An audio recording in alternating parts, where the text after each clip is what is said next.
혹시 주변에 많은 사람이 있음에도 불구하고 마음 한구석이 텅 비어 있는 듯한 외로움을 느껴보신 적은 없으신가요? 어쩌면 진정한 외로움은 친구가 없어서가 아니라 자기 자신을 제대로 사랑하지 못해서 생기는 감정일지도 모른다는 생각을 해보셨을까요? 세상의 모든 인간관계를 냉철하고 때로는 비판적으로 바라봤던 철학자 아르투어 쇼펜하우어가 우리에게 건넨 불편하지만 놀라운 진실이 있습니다. 과연 여러분은 그 진실을 마주할 준비가 되어 있으신가요? 우리는 모두 관계 속에서 살아갑니다. 하지만 이상하게도 주변에 친구가 많으면 많을수록 더 깊은 외로움을 느끼는 현대인들이 늘고 있다는 사실 알고 계셨나요? 소셜미디어, 피드를 무심하게 스크롤하다 보면 수많은 친구들의 행복한 모습과 잘 꾸며진 일상들이 마치 우리의 삶을 평가하는 기준처럼 느껴질 때가 있습니다. 좋아요, 숫자 하나에 일희일비하고 타인의 인정과 시선에 목말라 하며 정작 내면의 목소리에는 귀 기울이지 못하는 우리들의 모습이 낯설지만은 않죠. 시끌벅적한 모임 한가운데서도 문득 혼자라는 고립감을 느끼거나 가면을 쓴 채 웃고 있는 자신을 발견하며 깊은 피로감을 호소하는 분들도 많으실 겁니다. 현대 사회에서 친구라는 단어는 참으로 모호해진 것 같습니다. 단순히 아는 사람의 수를 의미하는 것인지 아니면 정말 마음을 터놓을 수 있는 깊은 유대를 뜻하는 것인지 그 경계가 흐릿해졌죠. 우리는 끊임없이 타인과의 연결을 시도하고 네트워크를 확장하려 노력합니다. 하지만 아이러니컬하게도 이러한 노력의 끝에서 찾아오는 것은 진정한 만족감보다는 공허함과 불안감일 때가 많습니다. 왜 우리는 이토록 관계에 매달리면서도 정작 중요한 순간에는 홀로 남겨진 듯한 기분을 떨쳐내지 못하는 걸까요? 이처럼 관계의 역설 속에서 지쳐가는 우리에게 쇼펜하우어는 아주 특별한 통찰을 건넵니다. 그는 인간관계의 본질을 고슴도치 딜레마라는 비유로 설명했는데요. 추운 겨울, 고슴도치들은 서로의 온기를 나누기 위해 가까이 다가가지만 그럴수록 서로의 가시에 찔려 상처를 입게 되죠.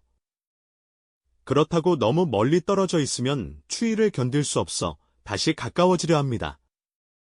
인간관계도 이와 같다는 것이죠. 너무 가까워지면 서로에게 상처를 주고 너무 멀어지면 외로움을 느끼는 바로 그 딜레마 속에서 우리는 늘 적절한 거리를 찾아 헤맨다는 이야기입니다. 쇼펜하우어는 이러한 인간관계의 본질적인 어려움을 이해하고 서로에게 불필요한 상처를 주지 않기 위한 지혜를 강조했습니다. 그의 철학은 종종 염세주의적이라는 평가를 받곤 합니다만 사실 그의 냉철한 시선 속에는 관계를 더욱 건강하게 만들 수 있는 놀라운 지혜가 숨어 있습니다. 그는 왜 고독을 긍정적으로 바라보았을까요? 그리고 우리가 이 고슴도치 딜레마 속에서 어떻게 내면의 평화를 찾을 수 있을까요? 쇼펜하우어는 타인의 시선과 평가에 흔들리지 않는 오직 자신만의 견고한 내면, 세계를 구축하는 것이 중요하다고 말합니다. 이 세상에서 가장 진정한 친구는 바로 나 자신이라는 것이죠. 외부의 인정을 쫓기보다는 자신의 내면 가치를 발견하고 스스로를 귀하게 여기는 태도가 진정한 친구를 만나는데 필수적인 전제 조건이 된다는 겁니다. 어쩌면 우리가 관계 속에서 외로움을 느끼는 이유는 타인에게서 채우려 했던 빈자리를 사실은 자기 자신으로 채워야 했기 때문일지도 모릅니다. 그는 외로움과 고독을 명확히 구분했습니다. 외로움이 타인의 부재로 인한 공허함이라면 고독은 자기 자신과의 깊은 만남을 통해 내면의 성숙과 평화를 얻는 시간이라는 것이죠. 시끄러운 모임 속에서 홀로 고립감을 느끼는 것이 외로움이라면 조용한 공간에서 오롯이 자신에게 집중하며 생각의 깊이를 더하는 것은 고독이라고 할 수 있습니다. 쇼펜하우어는 이 고독을 통해 우리가 얼마나 단단하고 풍요로운 존재가 될 수 있는지 역설적으로 보여주었습니다. 자신을 귀하게 여기는 삶, 그것이 바로 쇼펜하우어가 우리에게 건넨 가장 강력한 메시지인 셈입니다. 이전 이야기에서 쇼펜하우어는 우리가 타인의 시선에 휘둘리지 않고 오직 자신만의 견고한 내면, 세계를 구축해야 한다고 강조했죠. 진정한 친구는 바로 나 자신이라고 말입니다. 외부의 인정을 쫓아 헤매기보다 자신의 내면 가치를 발견하고 스스로를 귀하게 여기는 태도야말로 진정한 관계를 맺는데 필수적인 전제 조건이라는 사실을요. 어쩌면 우리가 관계 속에서 자주 외로움을 느끼는 근본적인 이유는 타인에게서 채우려 했던 마음의 빈자리를 사실은 자기 자신으로 온전히 채워야 했기 때문일지도 모릅니다. 그는 외로움과 고독을 명확히 나누었습니다. 외로움이 타인의 부재로 인한 공허함이라면 고독은 자기 자신과의 깊은 만남을 통해 내면의 성숙과 평화를 얻는 소중한 시간이라고 말이죠. 시끄러운 모임 한가운데서도 홀로 고립감을 느끼는 것이 외로움이라면 조용한 공간에서 오롯이 자신에게 집중하며 사유의 깊이를 더하는 것은 고독입니다. 쇼펜하우어는 이 고독을 통해 우리가 얼마나 단단하고 풍요로운 존재가 될 수 있는지를 역설적으로 보여주며 스스로를 귀하게 여기는 삶이야말로 우리에게 건넨 가장 강력한 메시지임을 다시금 확인시켜 주었습니다. 그렇다면 우리는 어떻게 자신을 귀하게 여길 수 있을까요? 쇼펜하우어는 이 질문에 대해 타인의 시선에서 자유로워지는 것이 첫걸음이라고 답합니다. 우리는 종종 다른 사람들의 기대나 평가에 맞춰 자신을 재단하고 그들의 박수갈채를 받기 위해 끊임없이 노력하곤 하죠. 마치 거울 속 타인의 모습에 갇혀 자신의 진짜 얼굴을 보지 못하는 것처럼 말입니다. 하지만 진정한 자존감은 외부의 칭찬에서 오는 것이 아니라 내면의 깊은 곳에서 피어나는 자기 확신에서 비롯됩니다. 스스로의 가치를 인정하고 존중할 때 비로소 우리는 외부의 흔들림 속에서도 굳건히 설 수 있는 힘을 얻게 됩니다. 쇼펜하우어는 우리가 자신을 귀하게 여기는 삶을 살기 위해서는 먼저 나만의 기준을 세워야 한다고 말합니다. 세상이 정해놓은 성공의 척도나 행복의 공식에 얽매이지 않고 오직 나만이 걸어갈 수 있는 길을 탐색하는 것이죠. 예를 들어 많은 사람이 북적이는 파티에서 즐거움을 느끼는 반면 어떤 이는 고요한 공간에서 책 한 권을 읽으며 더 큰 충만함을 느낄 수 있습니다. 이때 중요한 것은 타인의 시선이 아니라 나의 내면이 진정으로 무엇을 원하는지 귀 기울이는 태도입니다. 불필요한 관계에 에너지를 소모하며 감정의 낭비를 하는 대신 오직 나 자신에게 집중하여 내면의 풍요로움을 추구하는 것이죠. 이러한 태도는 우리의 삶을 얼마나 해방시켜 줄까요? 타인의 인정에 목말라하며 끊임없이 애쓰던 과거의 나를 벗어던지고 오롯이 나 자신의 주인이 되는 경험은 말로 표현할 수 없는 자유를 선사할 겁니다. 마치 오랜 시간 짊어졌던 무거운 짐을 내려놓은 듯한 홀가분함과 함께 내면에서 솟아나는 평온함을 느끼게 될 겁니다. 내가 진정으로 좋아하는 것이 무엇인지, 나를 행복하게 하는 활동은 무엇인지 찾아 몰두하며 시간을 보낼 때 우리는 그 어떤 외부의 시선에도 흔들리지 않는 단단한 자아를 구축하게 됩니다. 흥미롭게도 이렇게 자신을 귀하게 여기는 삶의 방식은 역설적으로 더 깊고 의미 있는 관계를 자연스럽게 이끌어냅니다. 내가 나 자신을 소중히 대하고 사랑할 때 비로소 타인도 그런 나를 존중하고 가치 있게 여기게 되는 법이죠. 더 이상 타인의 평가에 연연하지 않게 되면 우리는 소수의 진정한 친구와 더욱 깊이 있는 대화를 나눌 수 있게 됩니다. 가식적인 웃음이나 텅 빈 대화 대신 서로의 영혼을 어루만지는 진실한 교류가 가능해지는 것이죠. 쇼펜하우어는 이러한 과정을 통해 우리가 얼마나 성숙한 관계를 맺을 수 있는지 보여주었습니다. 자신을 귀하게 여기는 태도는 단순히 이기적인 것이 아니라 건강한 관계를 위한 필수적인 조건이라는 겁니다. 마치 나무가 스스로의 뿌리를 튼튼히 내려야만 아름다운 꽃을 피울 수 있듯이 우리 역시 내면의 자양분을 충분히 채워야만 진정한 우정이라는 열매를 맺을 수 있는 것이죠. 이제 우리는 타인의 시선 속에서 길을 잃지 않고 오롯이 나 자신으로 서는 방법을 알게 되었습니다. 불필요한 모임이나 형식적인 관계에 얽매이기보다는 나의 시간과 에너지를 나 자신과 소중한 사람들에게 집중하는 지혜를 얻게 되는 거죠. 쇼펜하우어의 철학은 우리에게 외로움을 두려워하지 않고 고독 속에서 자신을 더 깊이 만날 용기를 줍니다. 이 용기가 바로 당신의 진짜 인생을 시작하는 첫걸음이 될 것입니다. 그 용기가 바로 당신의 진짜 인생을 시작하는 첫걸음이 될 것입니다. 그렇다면 과연 우리는 어떻게 그 첫걸음을 내딛고 나 자신을 진정으로 귀하게 여기며 살아갈 수 있을까요? 쇼펜하우어는 바로 이 질문에 대한 명쾌한 답을 제시합니다. 그는 우리가 외부의 시선이나 타인의 평가에 휘둘리지 않고 오롯이 내면의 기준을 세우는 것이 중요하다고 강조하죠. 마치 세상의 모든 소음이 잠잠해진 고요한 숲속에서 나만의 길을 찾아 걷는 여행자와 같다고 할까요? 다른 이들이 어떤 길을 걷든 상관없이 오직 나의 발자국만이 나만의 목적지를 향해 나아가도록 하는 겁니다. 내면의 풍요로움을 추구하는 삶은 바로 여기서 시작됩니다. 이는 단순히 화려한 취미나 값비싼 물건을 모으는 것과는 거리가 멀죠.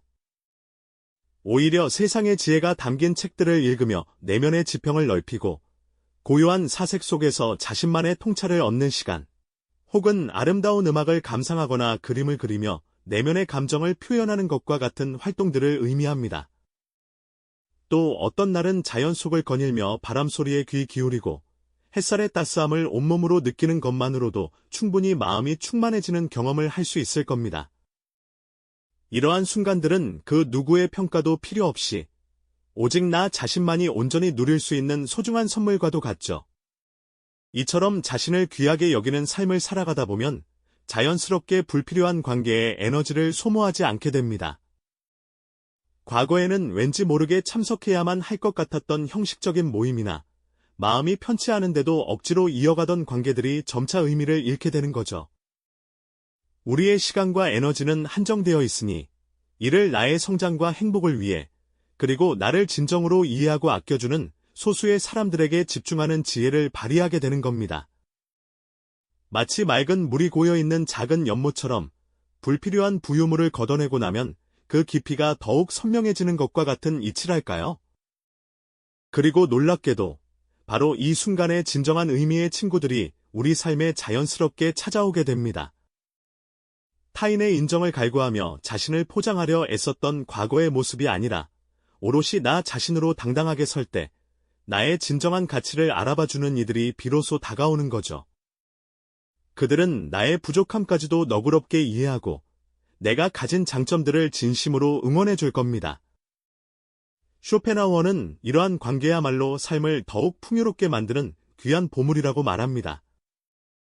화려한 인맥보다는 깊이 있는 소수의 관계가 우리의 내면을 더욱 단단하게 만들어 줄 테니까요. 어쩌면 우리는 그동안 무수히 많은 사람들과의 관계 속에서 진정한 나를 잃어버렸던 건 아닐까요? 타인의 시선에 맞추려 애쓰고 다른 사람들의 기대에 부응하기 위해 스스로를 깎아내리기도 하면서 말이죠. 하지만 쇼펜하우어의 철학은 우리에게 용기를 줍니다. 외로움을 두려워하지 않고 고독 속에서 자기 자신과 깊이 대화하며 내면의 목소리에 귀 기울일 때 우리는 비로소 흔들리지 않는 자존감을 얻게 된다는 사실을요. 이 자존감이야말로 어떤 외부의 환경에도 흔들리지 않는 내면의 평화를 가져다주는 가장 강력한 무기가 될 것입니다. 이처럼 나 자신을 가장 소중한 친구이자 동반자로 여기는 순간 우리는 진정한 해방감을 느끼게 됩니다. 더 이상 타인의 평가에 일희일비하지 않고 나의 삶을 온전히 나의 기준으로 채워나갈 수 있게 되는 거죠. 이는 단순히 친구가 많고 적음의 문제가 아니라 나의 삶을 얼마나 충만하게 채워나가는가의 문제와 직결됩니다. 쇼펜하우어는 우리에게 끊임없이 질문합니다. 당신은 지금 당신 자신과 진정한 친구가 되어주고 있느냐고요. 이 질문에 대한 답을 찾아가는 과정 자체가 바로 당신의 진짜 인생을 만들어가는 여정이 될 것입니다. 그렇다면 이 물음에 대한 답을 찾아가는 여정은 어떻게 시작해야 할까요? 쇼펜하우어는 바로 이 지점에서 우리에게 자신을 귀하게 여기는 삶의 지혜를 건넵니다. 타인의 시선에서 벗어나 오롯이 나 자신을 위한 기준을 세우고 내면의 풍요로움을 추구하는 삶이야말로 진정한 관계를 위한 첫걸음이라고 말이죠. 마치 튼튼한 뿌리를 내린 나무가 어떤 바람에도 흔들리지 않고 굳건히 서 있듯이 우리도 내면의 중심을 단단히 세워야 한다는 이야기입니다.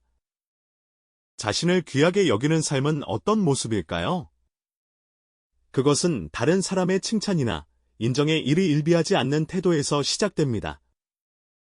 남들이 나를 어떻게 생각하는지에 촉각을 곤두세우기보다 나 자신이 무엇을 좋아하고 무엇에 가치를 두며 어떤 삶을 살고 싶은지에 집중하는 것이죠. 예를 들어, 굳이 남들의 시선을 의식해 비싼 옷을 샀거나 유행을 쫓기보다는 내가 정말 편안하고 만족스러운 것을 선택하는 작은 습관부터 시작될 수 있습니다. 혹은 SNS에서 타인의 화려한 삶을 부러워하며 시간을 보내기보다 내가 좋아하는 책을 읽거나 그림을 그리거나 조용히 산책하는 시간을 통해 내면을 채워나가는 것이죠. 쇼펜하우어는 이러한 내면의 풍요로움이야말로 가장 큰 재산이라고 강조합니다. 외부에서 끊임없이 무언가를 채우려 애쓰는 대신 우리 안에 이미 존재하는 무한한 가능성과 기쁨을 발견하고 가꾸는 일입니다. 마치 보물 지도를 들고 멀리 떠날 필요 없이 내 집 정원에 숨겨진 보물을 찾아내는 것과 같다고 할까요? 이렇게 내면이 충만해지면 불필요한 관계에 에너지를 소모할 필요성을 느끼지 않게 됩니다. 굳이 나를 깎아내리거나 에너지를 빼앗아가는 모임에 억지로 참석할 이유가 없어지는 것이죠. 자신을 귀하게 여기며 내면의 가치를 높여가는 삶은 역설적으로 더 깊고 의미 있는 진정한 친구들을 자연스럽게 이끌어냅니다. 내가 나 자신을 존중하고 사랑할 때 비로소 다른 사람들도 나의 진정한 가치를 알아보고 존중하게 되는 법이니까요. 억지로 관계를 맺으려 애쓰지 않아도 나의 진정성과 내면의 빛에 이끌려 비슷한 가치관을 가진 사람들이 다가오게 될 겁니다. 그때 우리는 비로소 소수의 친구와 함께 깊은 대화를 나누고 서로의 삶을 진심으로 응원하는 진정한 관계의 기쁨을 맛볼 수 있을 겁니다. 결국 외로움이라는 감정은 친구가 많고 적음의 문제가 아니라 우리 자신과의 관계에서 비롯된 것임을 깨닫는 순간이 찾아옵니다. 타인의 시선이라는 무거운 짐에서 벗어나 오롯이 나 자신으로 당당히 설 때 비로소 우리는 흔들리지 않는 진정한 자존감을 얻게 됩니다. 그리고 이 자존감이 우리 내면에 고요하고 따뜻한 평화를 가져다주는 것이죠. 그때 우리는 깨닫게 됩니다. 그동안 진정한 친구를 찾아 외부를 헤매었지만 사실 가장 소중한 친구이자 동반자는 바로 우리 자신이었음을 말이죠. 이 깨달음의 순간은 그동안 타인의 시선에 갇혀 자신을 제대로 돌보지 못했던 후회와 함께 새로운 희망과 해방감을 선물할 것입니다. 현대 사회는 끊임없이 타인과의 연결을 강요하지만 역설적으로 우리는 더 깊은 외로움을 느끼곤 합니다. 쇼펜하우어의 철학은 이러한 역설 속에서 우리 내면의 평화를 되찾고 겉으로만 번지르르한 관계가 아닌 진정성 있는 삶을 살아갈 용기를 줍니다. 나 자신을 귀하게 여기고 사랑하는 것이야말로 가장 강력한 무기이자 가장 따뜻한 위로임을 다시 한번 상기시켜주는 것이죠. 이제 당신은 외로움을 두려워하지 않고 고독 속에서 자신을 더 깊이 만날 준비가 되셨습니까? 그 질문에 대한 답이 당신의 진짜 인생을 시작하는 첫걸음이 될 것입니다. 이 영상이 도움이 되셨다면 좋아요와 구독 부탁드립니다. 여러분의 응원이 제게 큰 힘이 됩니다. 다음 영상에서도 더 유용한 정보를 공유하겠습니다. 감사합니다.